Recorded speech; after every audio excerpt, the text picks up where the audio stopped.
Cleanup efforts and damage assessments are ongoing in Buchanan County, Virginia, following severe weather earlier this week.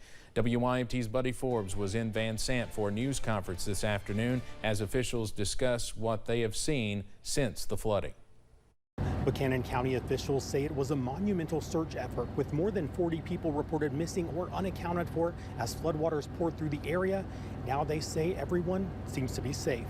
With devastation filling a 30-mile stretch, crews from across Virginia have set up in the Grundy area to lend a hand in search, rescue, and cleanup efforts following Tuesday night's flooding. A news conference today drew applause as officials announced that no one was considered missing and no deaths were reported, which they credited in part to the collaboration of so many departments coming together in a time of need. I've never seen cooperation. I told them this morning it was like deja vu with Hurley last year. A lot of the same people showed up, and they have just done an amazing job. Now officials say those searches will continue through the day as needed, but they do believe everyone is safe and accounted for at this time, which they consider to be a small silver lining. In Buchanan County, Virginia, Buddy Forbes, WYMT Mountain News. Buddy, thank you. While no serious injuries were reported, officials say damage assessments will be ongoing in the days to come to decide how to best move forward. We understand more than 100 homes were damaged or destroyed. We'll have more from today's news conference in Buchanan County coming up tonight at 11. If you would like to help out those flood victims, a drop-off donation has been set up at the Richmond Police Department to help those impacted. This is a list of items officials say are most needed right now. Officials say clothing and water are not being accepted now. The donated items will be taken to Twin Valley Elementary School. You can also have your donations delivered to that location. The address is at the top of your screen. Well, back here in eastern Kentucky, Jones Oil and the city of Pikeville are setting up a trailer for donations for flood victims in Buchanan County, including water, non-perishables, cleaning supplies, and household items. That will be at Fire Station number 1 on Chloe Road. The trailer will be open from Saturday until Monday, July 18th from 8 a.m. until 5 p.m. Remote Area Medical needs volunteers for an upcoming clinic in Buchanan County, Virginia. RAM officials say they need health professionals and general support staff volunteers for a free medical pop-up clinic on October 1st and 2nd. The clinic will be held at Riverview Elementary Middle School in Grundy. RAM also needs general support volunteers to set up and take down and overnight parking staff to greet patients. For more information, you can call 865-579-1530. You can also find a link on how you can help on our website.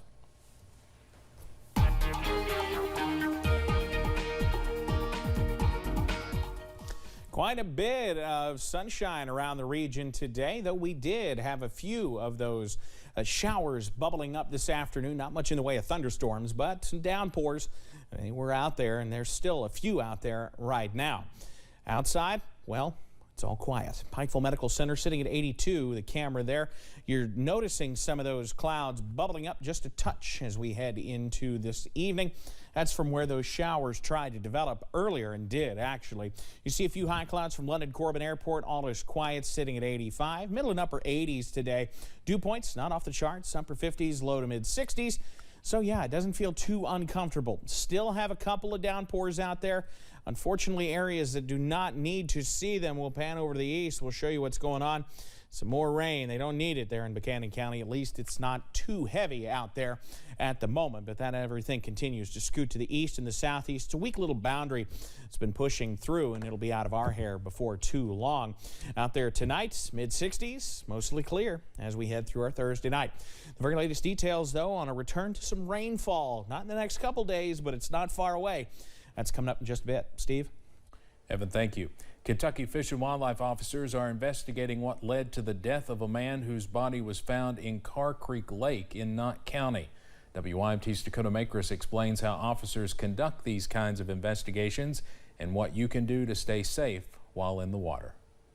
The Knott County Coroner's Office was called to Carr Creek Lake Wednesday evening.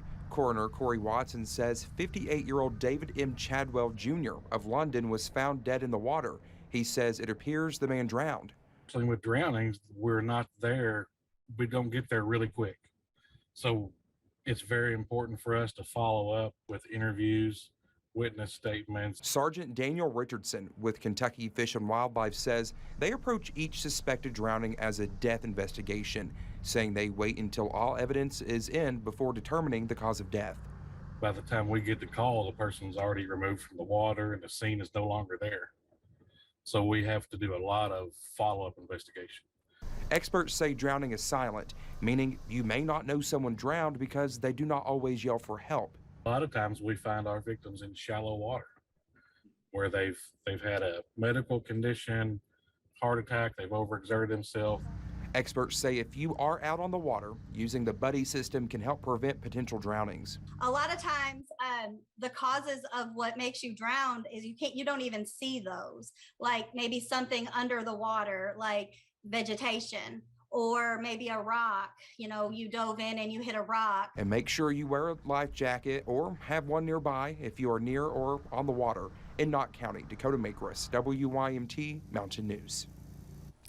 Officials add that the completion of a death investigation like this one could take anywhere from 1 month to 6. The last surviving World War II Medal of Honor recipient, Herschel Woody Williams, lied in honor at the U.S. Capitol today. He died last month in a Wayne County, West Virginia VA center, which bears his name. The medal, awarded by President Harry Truman, was for his heroic efforts in Iwo Jima. He used a flamethrower to attack Japanese troops as U.S. forces came under heavy machine gun fire. Even after 2 decades as Marine, Williams continued helping fellow veterans and launching a foundation to support Gold Star families. He made giving back a lifelong mission, giving back to his brothers in arms, giving back to generations of servicemen and women. With Woody's passing, we have lost a deeply selfless American and a vital link to our nation's greatest generation. Woody's wish to lie in honor at the Capitol was not solely for him, but for other World War II veterans. He was 98 years old. A crucial need for crucial situations. Harlan County is struggling to find EMTs to serve the community. WYMT's Chandler Wilcox details how the county is working to find solutions. A problem that impacts everyone.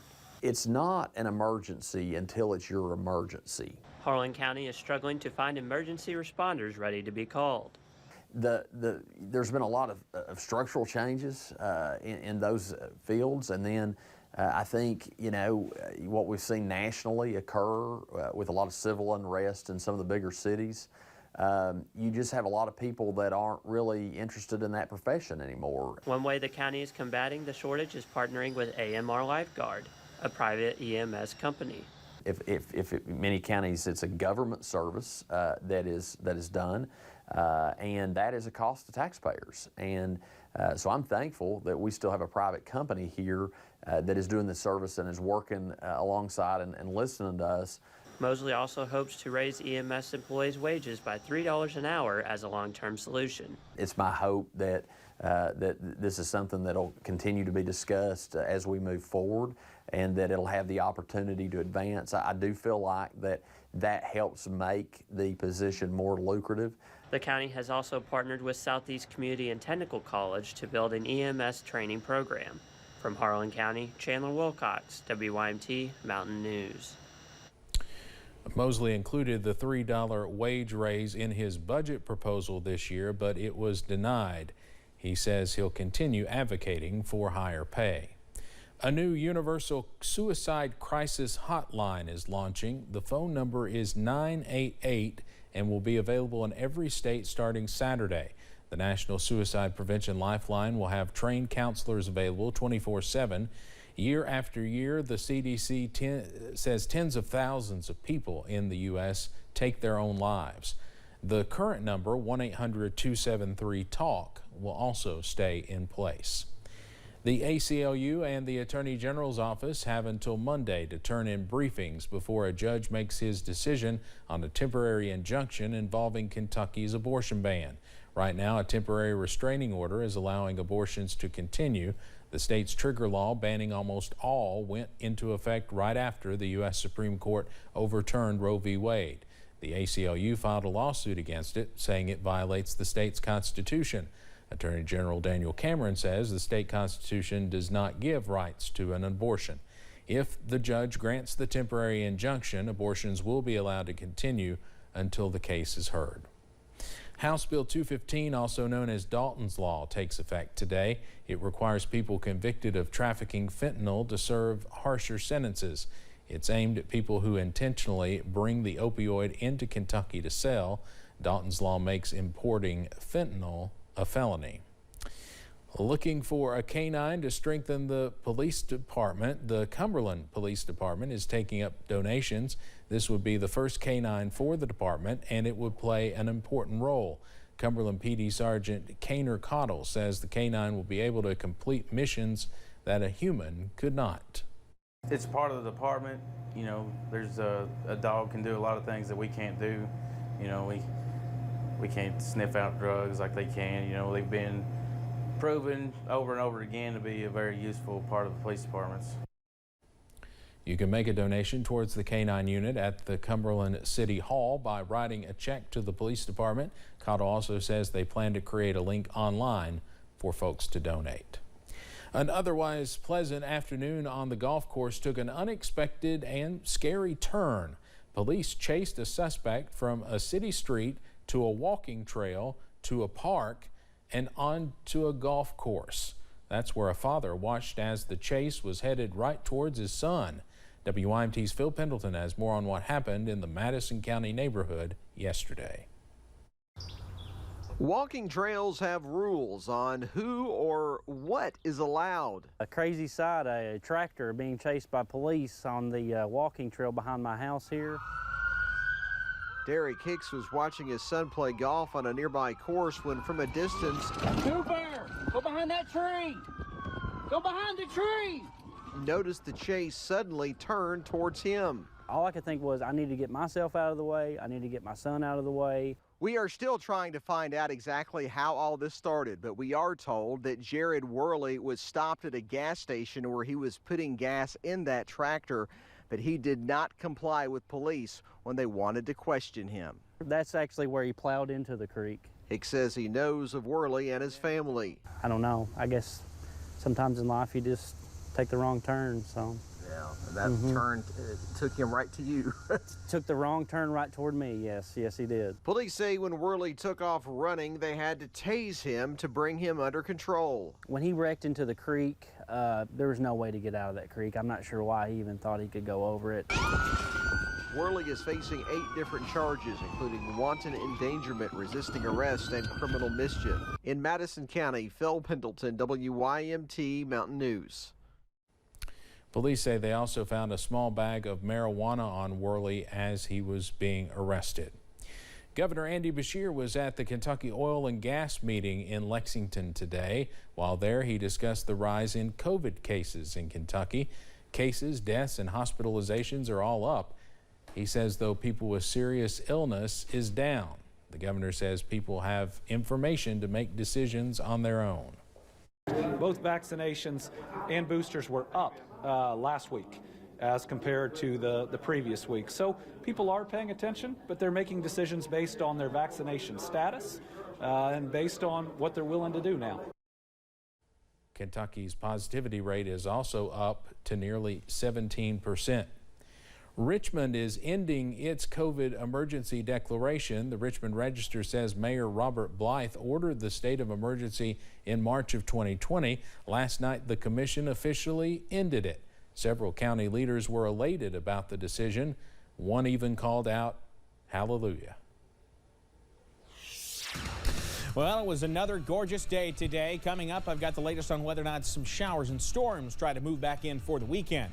Plus, the Levitt Amp Music Series is back in Whitesburg this summer. We'll take a look at tonight's lineup and how this is impacting the town.